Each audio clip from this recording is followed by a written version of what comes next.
Now we shall discuss the general relationship between banker and a customer. So under general relationship, the first one is that of a debtor and creditor. When a bank accepts deposit of money from a person, then the bank becomes the debtor and the person depositing money becomes the creditor. ഇതാണ് ആദ്യത്തെ ഒരു ബന്ധം, debtor and creditor. ഈ position മാറും.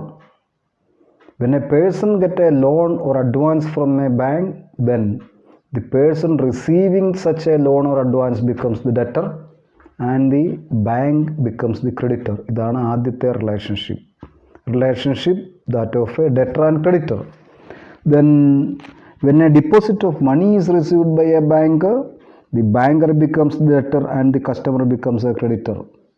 Deposit സ്വീകരിക്കുമ്പോൾ, ഒരു കസ്റ്റമറിൽ നിന്നും bank deposit സ്വീകരിക്കുമ്പോൾ ബാങ്ക് എന്തായിട്ട് മാറുന്നു? ഡെറ്ററായിട്ട് മാറുന്നു, കസ്റ്റമർ ക്രെഡിറ്ററായിട്ട് മാറുന്നു. This is because the banker has to repay the money whenever demanded by a customer. ഇതെന്തുകൊണ്ടാണ്? കസ്റ്റമർ ആവശ്യപ്പെടുമ്പോൾ ആ പണം തിരികെ കൊടുക്കാനുള്ള ഒരു ബാധ്യത, ലയബിൾ ടു റീപേയ്മെൻറ്റ് ലയബിലിറ്റി ഉണ്ടാകുന്നു. or after the expiry of a stipulated period of time. Demand ഡിപ്പോസിറ്റുകളിൽ കസ്റ്റമർ ആവശ്യപ്പെടുമ്പോൾ സേവിങ്സ് ബാങ്ക് അക്കൗണ്ടിലാണ് പൈസ ഇട്ടിരിക്കുന്നതെങ്കിൽ, കറണ്ട് അക്കൗണ്ടിലാണെങ്കിൽ എപ്പോൾ കസ്റ്റമർ ആവശ്യപ്പെട്ടാലും അത് തിരികെ കൊടുക്കാനുള്ള ബാധ്യതയുണ്ട്. ഇനി ടേം ഡിപ്പോസിറ്റുകളാണ്, ഒരു നിശ്ചിത കാലാവധിയിലേക്കുള്ളതാണെങ്കിൽ ആ കാലാവധി പൂർത്തിയാകുമ്പോൾ കസ്റ്റമർ ആവശ്യപ്പെട്ട് കഴിഞ്ഞാൽ അത് കൊടുക്കാനുള്ള ബാധ്യത ഉണ്ടാകുന്നു. ഇവിടെ രണ്ട് രീതിയിൽ എന്താണ് ഇത്? കസ്റ്റമർ ക്രെഡിറ്ററാണ്, ബാങ്കർ ഡെറ്ററാണ്. ഇനി ഒരു ബാങ്കിൽ നിന്ന് ഒരു കസ്റ്റമർ ലോണോ അഡ്വാൻസോ സ്വീകരിച്ചു കഴിയുമ്പോൾ ബാങ്ക് ക്രെഡിറ്ററും കസ്റ്റമർ ഡെറ്ററുമായിട്ട് മാറും. Then in the case customers account is over drone, ചില സാഹചര്യത്തിൽ എന്താ കസ്റ്റമർ അക്കൗണ്ട് ഓവർ ഡ്രാഫ്റ്റ് അല്ലെങ്കിൽ ഓവർ ഡ്രോ ചെയ്യുക. ഈ ഓവർ ഡ്രാഫ്റ്റ് ഫെസിലിറ്റി ഉള്ളത് എന്താണ്? അത് പലപ്പോഴും കറണ്ട് അക്കൗണ്ട് ഹോൾഡേഴ്സിനാണ്. ഇനി അല്ലെങ്കിൽ നമ്മൾ നേരത്തെ പഠിച്ച പ്രൈം മിനിസ്റ്റേഴ്സ് ജൻധൻ യോജന, അതിൻ്റെ അകത്തുകൊണ്ട് പ്രൈം മിനിസ്റ്റേഴ്സ് ജൻധൻ യോജന പ്രകാരം ഓപ്പൺ ചെയ്യുന്ന അക്കൗണ്ടുകളിലും ഇപ്പം നിലവിൽ 10,000 രൂപ വരെ ഇപ്പം ഒരു അക്കൗണ്ട് ഓപ്പൺ ചെയ്തു, prime ministers Jan Dhan Yojana scheme പ്രകാരം ഒരു സീറോ ബാലൻസ് അക്കൗണ്ട് ചെയ്ത് നിങ്ങൾ ആ അക്കൗണ്ട് കൃത്യമായിട്ടൊരു 6 മാസം മെയിൻറ്റെയിൻ ചെയ്യുകയാണ് എങ്കിൽ ആ അക്കൗണ്ടിൽ 1000 തൊട്ട് 10,000 രൂപ വരെ ഓവർ ഡ്രോ ചെയ്യാനുള്ള ഫെസിലിറ്റി ഉണ്ട്. 2020 അത് മാറ്റി, നേരത്തെ 5,000 ആയിരുന്നു, ഇപ്പോൾ 10,000 ആക്കിയിട്ടുണ്ട്. അതുപോലെ തന്നെ ആക്സിഡൻ്റൽ ഇൻഷുറൻസ് കവറേജ് വന്നിരിക്കുന്ന ഇപ്പം 1 ലക്ഷത്തിൽ നിന്ന് 2 ലക്ഷമാക്കി വർദ്ധിപ്പിച്ചിട്ടുണ്ട്. ഇനി ഇതിന് പുറമേ ഓവർ ഡ്രാഫ്റ്റ് ഫെസിലിറ്റി വരുന്നത് എന്താണ്? കറണ്ട് അക്കൗണ്ട് ഹോൾഡേഴ്സിനാണ്. ഒരു കറണ്ട് അക്കൗണ്ട് ഹോൾഡറോ ഒരു ജൻധൻ അക്കൗണ്ട് ഹോൾഡറോ അവരുടെ അക്കൗണ്ട് ഓവർ ഡ്രോ ചെയ്യുകയാണ് എങ്കിൽ ബാങ്ക് ക്രെഡിറ്ററും കസ്റ്റമർ ഡെറ്ററുമായിട്ട് മാറുന്നു. പിന്നെ അതല്ല, ഒരു കസ്റ്റമർ എന്താണ് ബാങ്കിൽ നിന്ന് ഒരു ലോണോ അഡ്വാൻസോ സ്വീകരിക്കുകയാണ് എങ്കിൽ അവിടെയും പൊസിഷൻ എന്താണ്? ബാങ്ക് ക്രെഡിറ്ററും കസ്റ്റമർ ഡെറ്ററുമാണ്. Therefore, it is concluded that the primary relationship between a banker and customer is that of a debtor and creditor. ഇപ്പോൾ ഏറ്റവും പ്രൈമറി ആയിട്ടുള്ള ബേസിക് ആയിട്ടുള്ള ബന്ധം ഒരു ബാങ്കറും കസ്റ്റമറുമായിട്ടുള്ള ഡെറ്ററും ക്രെഡിറ്ററുമായിട്ടുള്ള ബന്ധമാണ്. ചില സാഹചര്യങ്ങളിൽ ബാങ്ക് ക്രെഡിറ്ററും കസ്റ്റമർ ഡെറ്ററും ആകും. ഡിപ്പോസിറ്റ് ബാങ്ക് സ്വീകരിച്ചു കഴിയുമ്പോൾ എന്താണ്? ബാങ്ക് ഡെറ്ററും കസ്റ്റമർ ക്രെഡിറ്ററുമായിട്ട് മാറുന്നു. So therefore, it is concluded that the primary relationship between a banker and a customer is that of a debtor and creditor, and their respective positions are determined by the existing state of the bank account. ഈ position തീരുമാനിക്കുന്ന bank അക്കൗണ്ടിൻ്റെ position അനുസരിച്ചാണ്. Bank account overdraw ചെയ്തിട്ടുണ്ട് എങ്കിൽ overdraw ചെയ്യപ്പെട്ടിരിക്കുന്ന അക്കൗണ്ടുകളിൽ എന്താ വരുന്നത്? ബാങ്ക് ക്രെഡിറ്ററും കസ്റ്റമർ ഡെറ്ററുമാണ്. ഇനി കസ്റ്റമറിന് ഫേവറബിൾ ആയിട്ടുള്ള ബാലൻസ് ആണ് ഒരു അക്കൗണ്ടിൽ കാണുന്നെങ്കിൽ അവിടെ എന്താണ്? ബാങ്ക് ഡെറ്ററും കസ്റ്റമർ ക്രെഡിറ്ററുമാണ്. ഇതാണ് ജനറൽ റിലേഷൻഷിപ്പിലെ ഏറ്റവും പ്രൈമറി ആയിട്ടുള്ള റിലേഷൻഷിപ്പ് എന്നാണ് relationship that of a debtor and creditor. ഇത് ഇൻ്റർചേഞ്ച് ചെയ്യാവുന്ന പറഞ്ഞിരിക്കുന്നത്. Then next we shall discuss difference between a ordinary commercial debt and a debt due from a bank. ഇത് നമ്മുടെ ഈ ജനറൽ റിലേഷൻഷിപ്പിൻ്റെ ഭാഗമായിട്ട് വരുന്ന ഒരു പാർട്ടല്ല. To explain the general relationship between a banker and customer എന്ന് പറഞ്ഞൊരു ക്വസ്റ്റ്യൻ വന്നു കഴിഞ്ഞാൽ ഇത് ഉൾപ്പെടുത്തേണ്ട കാര്യമില്ല.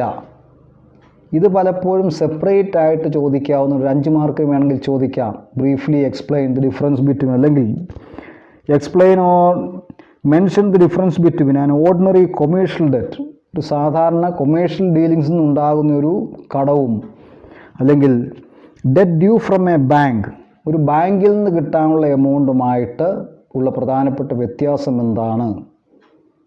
ഒരു സാധാരണ കൊമേഴ്ഷ്യൽ ഡെറ്റ്, ഇപ്പോൾ നിങ്ങൾ ആർക്കെങ്കിലും പണം കടം കൊടുത്തിട്ടുണ്ട്, അല്ലെങ്കിൽ ഒരു ട്രേഡർ ഒരു കസ്റ്റമറിന് കുറേ സാധനങ്ങൾ കടമായിട്ട് കൊടുത്തിരിക്കുന്നു.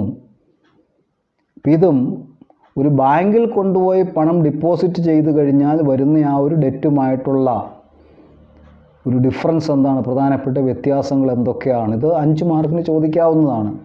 ഇത് നമ്മുടെ ആ ജനറൽ റിലേഷൻഷിപ്പിൻ്റെ ഭാഗമായിട്ട് ഒരു ആൻസർ വന്നു കഴിഞ്ഞാൽ ഇത് മെൻഷൻ ചെയ്യേണ്ട കാര്യമില്ല.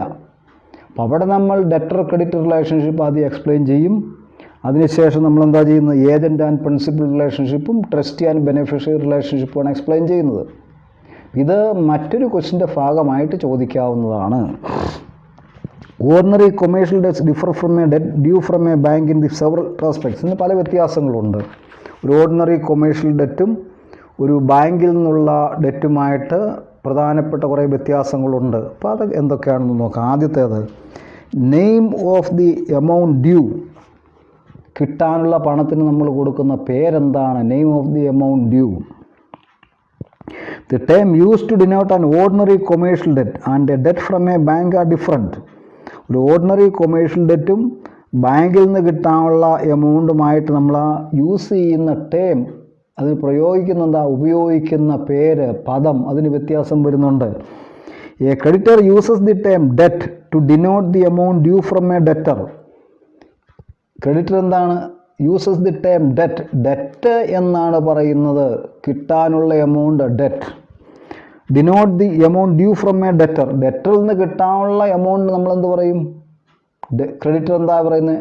ഡെറ്റ് എന്ന് പറയും. അതേസമയം while a customer of a bank uses the term deposit to denote the amount due from a banker, ബാങ്കിൽ നിന്ന് കിട്ടാനുള്ള എമൗണ്ടിന് ഒരു കസ്റ്റമർ പറയുന്നത് എന്താ? എനിക്ക് ഇത്ര എമൗണ്ട് ഡിപ്പോസിറ്റ് ഉണ്ട്.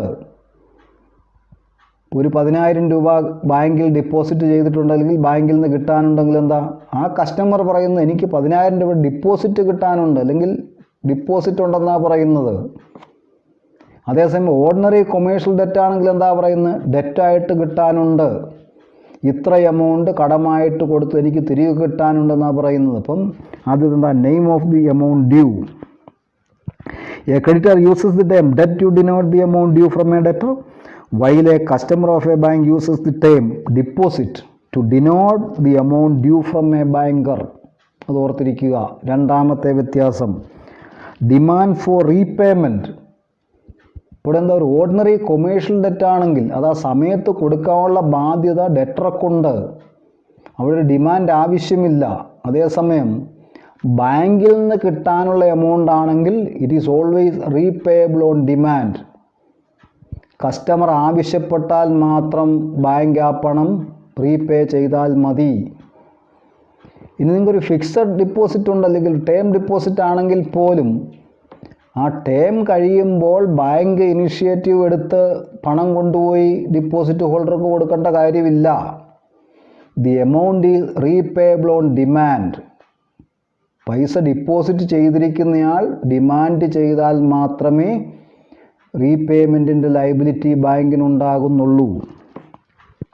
So demand for repayment of an ordinary commercial debt due from a debtor is not required. ഒരു കൊമേഴ്ഷ്യൽ ഡെറ്റ് ആണെങ്കിൽ ക്രെഡിറ്റർ ഒരു ഡിമാൻഡ് കൊടുക്കേണ്ട കാര്യമില്ല, അല്ലാതെ തന്നെ പണം അടയ്ക്കാനുള്ള ബാധ്യത ഡെറ്റർക്കുണ്ടാകും.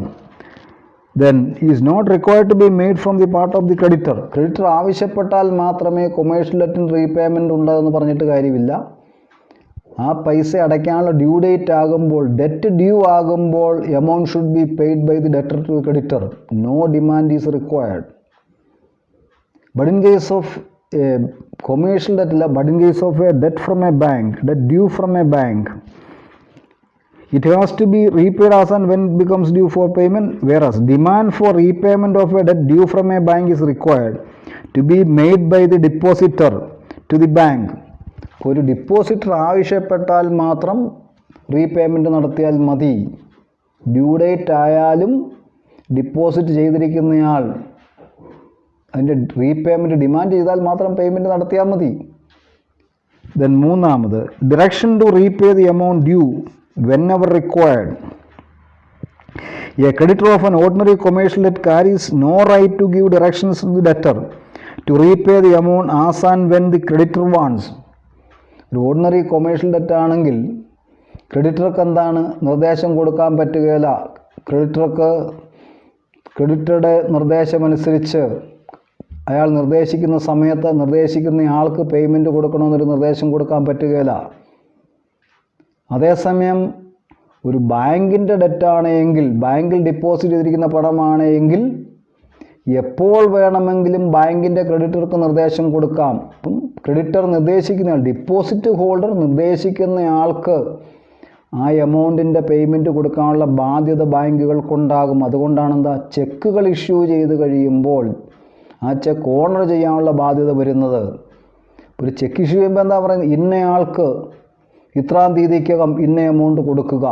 അപ്പോൾ അവിടെ അക്കൗണ്ട് ഹോൾഡർ ബാങ്കിന് നിർദ്ദേശം കൊടുക്കുക ചെയ്യുന്നത്. ആ നിർദ്ദേശം പാലിക്കാനുള്ള ബാധ്യത ബാങ്കിനുണ്ട്. So that is, but in the case of a debt due from a bank, the creditor, depositor carries every right to give directions to a debtor to repay the debt as and when the creditor wants. ഇപ്പം account ഹോൾഡർക്ക് ആവശ്യങ്ങൾ, ഇപ്പം savings bank അക്കൗണ്ടോ current അക്കൗണ്ടോ ഒക്കെ ആണെങ്കിൽ അക്കൗണ്ടിലുള്ള പണം account ഹോൾഡർക്ക് എപ്പോൾ വേണമെങ്കിലും ആർക്ക് വേണമെങ്കിലും കൊടുക്കാനുള്ള നിർദ്ദേശം കൊടുക്കാം. അതേസമയം ഒരു ഓർഡിനറി കൊമേഴ്ഷ്യൽ ഡെറ്റ് ആണെങ്കിൽ അങ്ങനൊരു സൗകര്യമില്ല. അപ്പോൾ അതെന്താണ്, ഡെറ്ററോട് വേണമെങ്കിൽ ഇത്രയും പറയാൻ, എന്താ, ക്രെഡിറ്റർക്ക് ഡിമാൻഡ് ചെയ്യാവുന്നേ ഉള്ളൂ. അല്ല, ക്രെഡിറ്റർക്ക് പറയാൻ പറ്റില്ല നീ ആൾ കൊണ്ട് ഇന്ന ആൾക്ക് കൊടുക്കുക, ഇന്ന സമയത്ത് കൊടുക്കുക, അങ്ങനൊരു റൈറ്റ് ഇല്ല. Then fourth one is place of repayment. ഒരു ഓർഡിനറി കൊമേഴ്ഷ്യൽ ഡെറ്റ് ആണെങ്കിൽ അതിൻ്റെ പ്രത്യേക റീപേയ്മെൻറ്റ് പ്ലേസ് വേണമെന്ന് നിർബന്ധമില്ല. വഴി വെച്ച് കാണുകയാണെങ്കിലും കൊടുക്കാം. അതേസമയം ബാങ്ക് ആണെങ്കിൽ എന്താണ്, ബാങ്കിൻ്റെ ആ ഒരു പർട്ടിക്കുലർ ബിസിനസ് പ്ലേസിൽ ചെന്നാലേ അത് എടുക്കാൻ പറ്റുകയുള്ളൂ, അല്ലെങ്കിൽ ആ എമൗണ്ട് റിസീവ് ചെയ്യാൻ സാധിക്കുകയുള്ളൂ.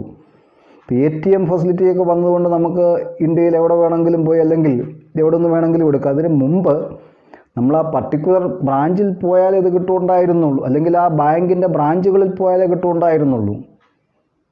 അതേസമയം ഒരു ഓർഡിനറി കൊമേഴ്ഷ്യൽ ഡെറ്റ് ആണെങ്കിൽ that can be paid at any place, repayable at any place.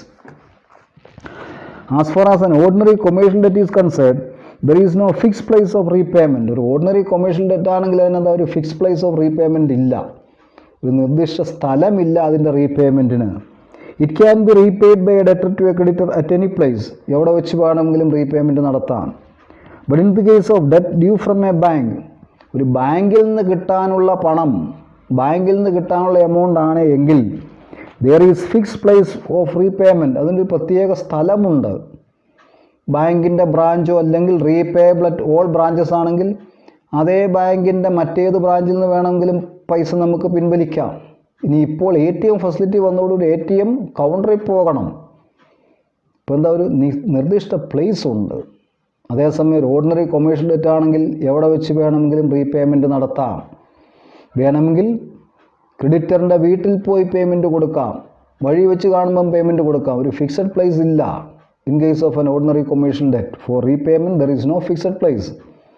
But in case of bank debt there is always a fixed place. So it can be repaid by a debtor to the creditor at any place. അതൊരു ordinary commercial debt ആണെങ്കിൽ. But in the case of a debt due from a bank there is fixed place of repayment. It has to be repaid only at the branch at which deposit is made. ഇനി നിങ്ങളൊരു term ഡിപ്പോസിറ്റാണ്, ഒരു fixed ഡിപ്പോസിറ്റാണ് ഇട്ടിരിക്കുന്നതെങ്കിൽ ഏത് ബാങ്കിൻ്റെ ഏത് ബ്രാഞ്ചിലാണോ ആ amount fixed deposit ആയിട്ടിരിക്കുന്നത് ആ ബ്രാഞ്ചിൽ നിന്ന് മാത്രമേ അത് പിൻവലിക്കാൻ സാധിക്കുകയുള്ളൂ. കറണ്ട് അക്കൗണ്ടോ സേവിങ്സ് ബാങ്ക് അക്കൗണ്ടോ ഒക്കെ ആണെങ്കിൽ നമുക്ക് depending on the terms and conditions, ഇപ്പം പേയബിൾ അറ്റ് ഓൾ ബ്രാഞ്ചസ് എന്നും പറഞ്ഞാണ് ചെക്ക് ഇഷ്യൂ ചെയ്യുന്നതെങ്കിൽ ആ ബാങ്കിൻ്റെ ഏത് ബ്രാഞ്ചിൽ നിന്ന് വേണമെങ്കിലും നമുക്ക് എമൗണ്ട് വിഡ്രോ ചെയ്യാം. ഇനി മറ്റ് ബാങ്കുകളാണെങ്കിൽ അവിടെ നമ്മളത് കൊടുത്തിട്ട് അവർ കളക്ട് ചെയ്താൽ തരുന്നത്. ഇവിടെ എല്ലാം ഒരു ഫിക്സഡ് പ്ലേസ് ഉണ്ട്. Then time of repayment. A debtor of an ordinary commercial debt can repay the debt to his customer on any day and any time. ഇപ്പം ഒരു ഓർഡിനറി കൊമേഴ്ഷ്യൽ ഡെറ്റ് ആണെങ്കിൽ ആ ഡെറ്റർക്ക് ഏത് ദിവസവും ഏത് സമയത്തും അതിൻ്റെ റീപേയ്മെൻറ്റ് നടത്താം. Then but a banker should repay the deposit amount only on a working day and that too during working hours. Banker എന്താണ്, വർക്കിംഗ് ഡേയിൽ വർക്കിംഗ് അവേഴ്സിലായിരിക്കും റീപേയ്മെൻറ്റ് നടത്തുന്നത്. ഇനി ഇതും സേവിങ്സ് ബാങ്ക് അക്കൗണ്ടിനും കറണ്ട് അക്കൗണ്ടിനും ഒക്കെ ഇപ്പം വ്യത്യാസം വന്നിട്ടുണ്ട്. ഇപ്പം നമുക്കെന്താ ATM കൗണ്ടറുകൾ 24/7 വർക്കിംഗ് ആണെങ്കിൽ അവിടെ പോയി നമുക്ക് പൈസ പിൻവലിക്കാം. ഇവിടെയും നമ്മൾ ഫിക്സഡ് ഡിപ്പോസിറ്റുകൾ, അതായത് ടേം ഡിപ്പോസിറ്റൊക്കെ ആണെങ്കിലും നിശ്ചിത കാലാവധിയിലേക്കാണെങ്കിൽ എന്താ, അതേത് ബ്രാഞ്ചിലാണോ ഡിപ്പോസിറ്റ് ചെയ്തിരിക്കുന്നത് അതേ ബ്രാഞ്ചിൽ ചെല്ലണം. വർക്കിംഗ് അവേഴ്സിൽ ചെന്നാൽ മാത്രമേ അതിൻ്റെ റീപേയ്മെൻറ്റ് ഉണ്ടാകുന്നുള്ളൂ. അതേസമയം ഒരു ഓർഡിനറി കൊമേഴ്ഷ്യൽ ഡെറ്റ് ആണെങ്കിൽ ഇങ്ങനെയുള്ള റെസ്ട്രിക്ഷൻസ് ഒന്നുമില്ല. എപ്പോൾ വേണമെങ്കിലും എവിടെ വെച്ച് വേണമെങ്കിലും അതിൻ്റെ റീപേയ്മെൻറ്റ് നടത്താം. Then demand must be in the proper manor. Then there is no proper manner for making demand for repayment of an ordinary commercial debt. ഒരു ഓർഡിനറി കൊമേഴ്ഷ്യൽ ഡെറ്റ് തിരിച്ചാവശ്യപ്പെടാനായിട്ട് വ്യവസ്ഥാപിതമായ മാർഗങ്ങളൊന്നും പറഞ്ഞിട്ടില്ല. ഇന്ന രീതിയിൽ ചെയ്തിരിക്കണം. There is no fixed way. There is no fixed manner in which demand must be made in case of an ordinary commercial debt. ഇന്ന രീതിയിൽ demand ചെയ്താൽ മാത്രമേ അത് കൊടുക്കാവുന്ന യാതൊരു റൂളുമില്ല. എവിടെ വെച്ച് വേണമെങ്കിലും ആവശ്യപ്പെടാം, എപ്പോൾ വേണമെങ്കിലും പേയ്മെൻറ്റ് കൊടുക്കാം. അതിന് പ്രത്യേക സമയമോ അല്ലെങ്കിൽ പ്രത്യേക സ്ഥലമോ ഒരു പ്രത്യേക രീതിയിൽ ആവശ്യപ്പെടണമെന്നൊന്നുമില്ല. അതേസമയം ഒരു ബാങ്കിൻ്റെ ഡെറ്റാണെങ്കിൽ then there is no proper manner for making demand for repayment of an ordinary commercial debt. It can be made either in writing or even orally. ഒരു ഓർഡിനറി കൊമേഴ്ഷ്യൽ ഡെറ്റ് ആണെങ്കിൽ നമുക്കെന്താ റൈറ്റിങ്ങിലോ ഓറലിലോ ആവശ്യപ്പെടാം.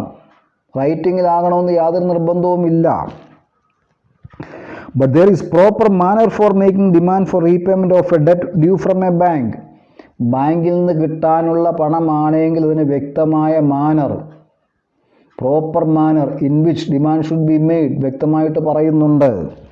It should be made only in writing either by using a cheque or a withdrawal form.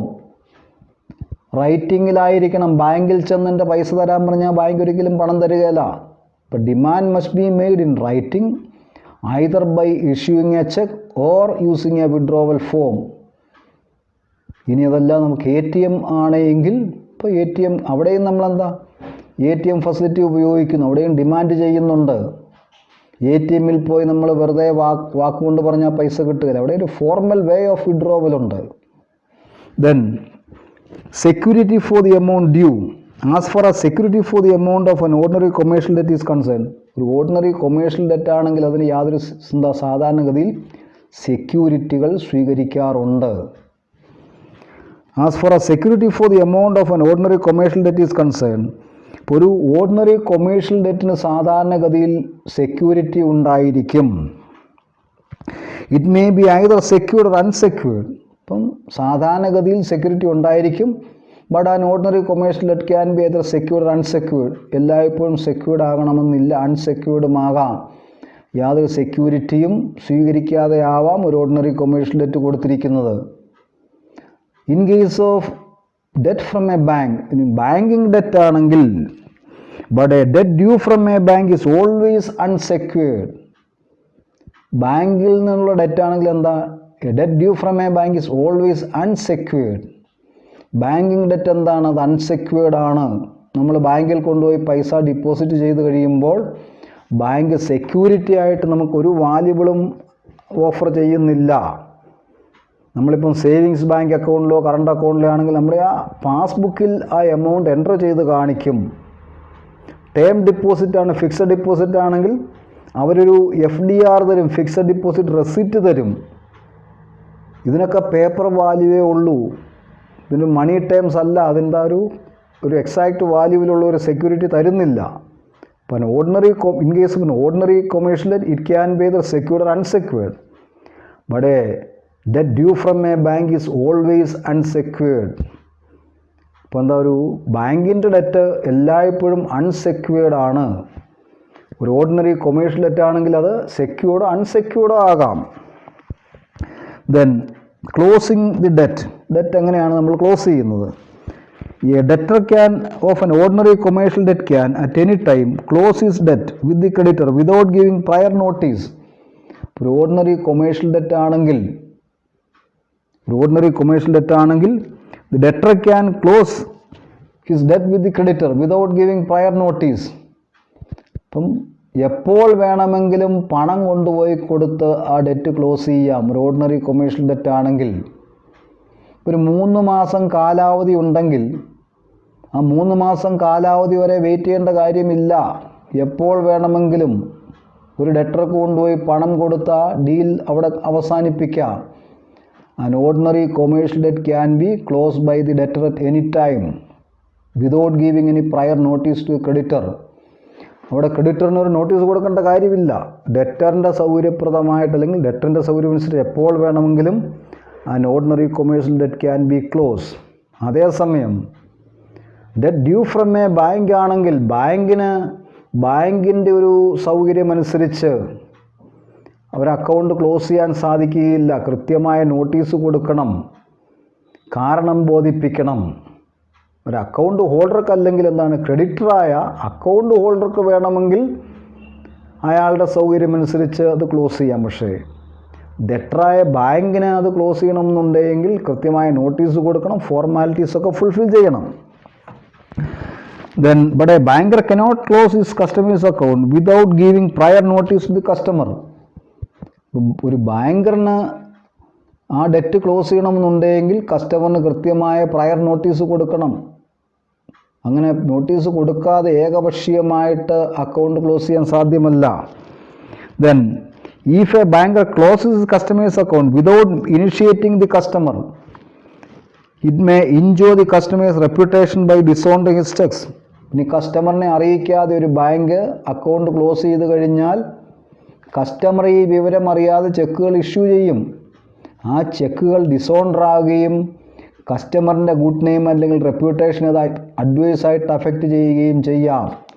അപ്പം അങ്ങനൊരു സാഹചര്യം ഉണ്ടായിക്കഴിഞ്ഞാൽ bank കസ്റ്റമറിന് compensation കൊടുക്കാനുള്ള ബാധ്യത ഉണ്ടാകും. The bank can be forced to pay compensation to the customer. ഒരു debt due from a bank can be close only by giving prior notice to the customer.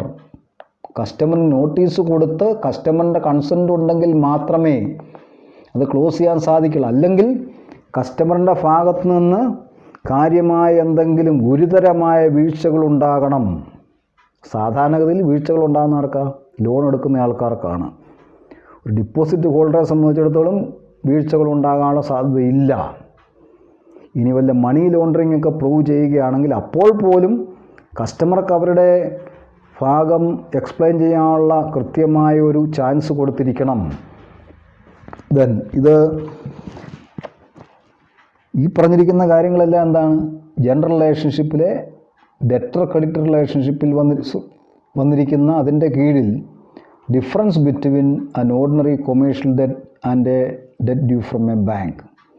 ഇത് ഒരു സെപ്പറേറ്റ് ആയിട്ടാണ് വരുന്നത്. നമ്മുടെ ജനറൽ റിലേഷൻഷിപ്പ് ഭാഗമായിട്ടല്ല പഠിക്കേണ്ടത്.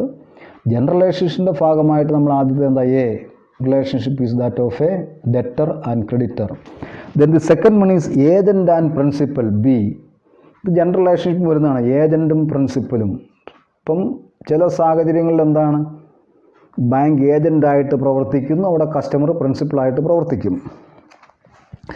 Banker acts as an agent of the customer in those cases where it performs agency functions.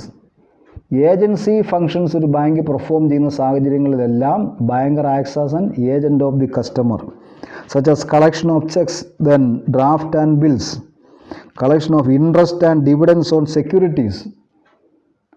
ഒരു കസ്റ്റമറിൻ്റെ സെക്യൂരിറ്റികളുടെ മേൽ കസ്റ്റമറിന് കുറേ സെക്യൂരിറ്റികൾ എമൗണ്ട് ഡിപ്പോസിറ്റ് ചെയ്തിട്ടുണ്ട്, കുറേ ഷെയറുകളിലുണ്ട് അല്ലെങ്കിൽ ഡിബഞ്ചേഴ്സിലുണ്ടെങ്കിൽ ഇതിൻ്റെയൊക്കെ ഇൻട്രസ്റ്റ് കളക്ട് ചെയ്യുന്നതിന് വേണ്ടി നമുക്ക് ആ ബാങ്കിനെ ഏൽപ്പിക്കാം, നമ്മുടെ ബാങ്കിനെ ഏൽപ്പിക്കാം. അവിടെ ഒരു ഏജൻസി വർക്കാണ് ചെയ്യുന്നത്. ചെക്കോ ബിൽസ് ഓഫ് എക്സ്ചേഞ്ചോ ഡ്രാഫ്റ്റോ ഒക്കെ കളക്ഷന് സ്വീകരിച്ച് കഴിയുമ്പോൾ അവിടെയും ബാങ്ക് എന്താ ഏജൻസി സർവീസാണ് ചെയ്യുന്നത്. Then payment of premium and subscriptions, purchase and sale of securities etcetera on behalf of his customer. അപ്പം ഒരു ബാങ്ക് കസ്റ്റമറിന് വേണ്ടി ഏജൻസി സർവീസുകൾ ചെയ്യാറുണ്ട്. അപ്പോൾ അവിടെ എന്താ ബന്ധം വരുന്നത്? The relationship is that of A agent and principal. Then in these cases the banker is acting as an agent and customer as the principal. As an agent, the banker owes the following duties to the customer. ഇനി ഒരു agent കപ്പാസിറ്റിയിൽ ബാങ്കറിന് കസ്റ്റമറിനോട് കുറേ duties വരുന്നുണ്ട്. അപ്പോൾ അതെന്തൊക്കെയാണെന്ന് നോക്കാം. The bank is required to act in accordance with the written instructions of his customer. ഏജൻ്റായിട്ട് പ്രവർത്തിക്കുമ്പം കസ്റ്റമറിൻ്റെ റിട്ടേൺ ഇൻസ്ട്രക്ഷൻസ് അനുസരിച്ച് വേണം പ്രവർത്തിക്കാൻ. Then again the banker is bound to return to his customer all the incomes which he earns in his capacity as an agent. ഒരു bank ഏജൻറ്റിൻ്റെ കപ്പാസിറ്റിയിൽ പ്രവർത്തിക്കുമ്പോൾ കിട്ടുന്ന എല്ലാ ഇൻകവും കസ്റ്റമർക്ക് റിട്ടേൺ ചെയ്യാനുള്ള ബാധ്യതയുണ്ട്. Then the trustee and beneficiary. ഇതും ജനറൽ റിലേഷൻഷിപ്പിൽ വരുന്നതാണ്. Trustee and beneficiary. ജനറൽ റിലേഷൻഷിപ്പിൽ ആദ്യമായിട്ട് എന്താ? Debtor and creditor. Secondly, agent and principal. The third one, C, trustee and beneficiary. A trustee is a person to whom the management of a particular property is entrusted for the exclusive benefit of a third party. A beneficiary is a person for whose benefit the management of a particular property is entrusted. ഏതെങ്കിലും ഒരു പ്രോപ്പർട്ടിയുടെ management ഒരു third പാർട്ടിയുടെ ബെനിഫിറ്റിന് വേണ്ടി നമ്മൾ ഏൽപ്പിക്കുകയാണെങ്കിൽ ആരാണോ ഈ property maintain ചെയ്യുകയും മാനേജ് ചെയ്യുകയും ചെയ്യുന്നത് അയാൾ ട്രസ്റ്റിയും. ഇനി ആരുടെ ബെനിഫിറ്റിന് വേണ്ടിയാണോ ഈ പ്രോപ്പർട്ടി കൈമാറ്റം ചെയ്തിരിക്കുന്നത് ആ വ്യക്തി എന്തായിട്ട് മാറും? ആ വ്യക്തി ബെനിഫിഷ്യറിയുമായിട്ട് മാറും. A banker becomes the trustee of his customer and the customer becomes beneficiary of the following circumstances. അപ്പം ഏതൊക്കെ സാഹചര്യങ്ങളിലാണ് ഒരു ബാങ്കർ ട്രസ്റ്റിയും കസ്റ്റമർ ബെനിഫിഷ്യറിയുമാകാവുന്നത്? When the banker accepts securities and other valuables for safe custody. ഇപ്പോൾ ഒരു ബാങ്കർ എന്താ സെക്യൂരിറ്റിയോ അല്ലെങ്കിൽ മറ്റു വാല്യുബിൾസോ സേഫ് കസ്റ്റഡിക്ക് വേണ്ടി സ്വീകരിക്കുന്ന കേസിൽ ബാങ്കർ ഒരു ട്രസ്റ്റി ആയിട്ട് മാറുന്നു. When the customer deposits money into the bank with special instructions to retain the money till further instructions. C.